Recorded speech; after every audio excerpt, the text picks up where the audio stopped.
नमस्ते, मेरा नाम डॉक्टर अक्षन तिवारी है और आज हम डिस्कस करेंगे इम्पैक्टेड थर्ड मोलर के बारे में, जिसको हम अकल दाढ़ भी बोलते हैं। जैसा कि आप देख सकते हैं इस केस में, ये पेशेंट का फुल माउथ एक्सरे है और ये विजडम टूथ है। अब आप देख रहे हैं इस कंडीशन में विजडम टूथ पूरी तरह से बाहर नहीं निकला है और एंगुलेशन पे जाके आगे वाले दांत को पुश कर रहा है। आइडियली इसको इस तरीके से एंगुलेशन पे होना चाहिए था। इसका सबसे मोस्ट कॉमन रीजन होता है अकल दाढ़ का इस तरीके से बाहर आना, कि आपका जॉ के साइज में सफिशिएंट स्पेस नहीं होता है हमारे जॉ में। जैसा कि आप देख सकते हैं, फिर इस सिनेरियो में क्या होता है कि जो आपका विजडम टूथ है वो गम्स के नीचे जाके ट्रैप्ड हो जाता है और आगे वाले दांत को पुश कर रहा होता है एक एंगुलेशन पे। ये पेशेंट का विजडम टूथ है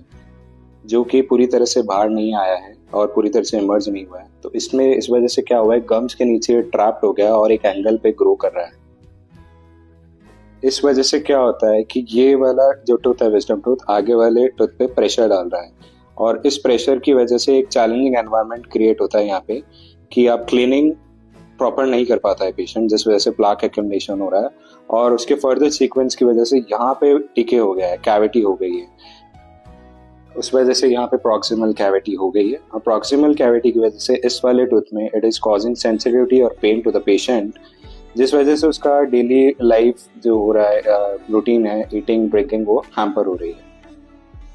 अब इस केस में हम सबसे पहले पेशेंट का जो विजडम टूथ है उसको सर्जिकली निकालेंगे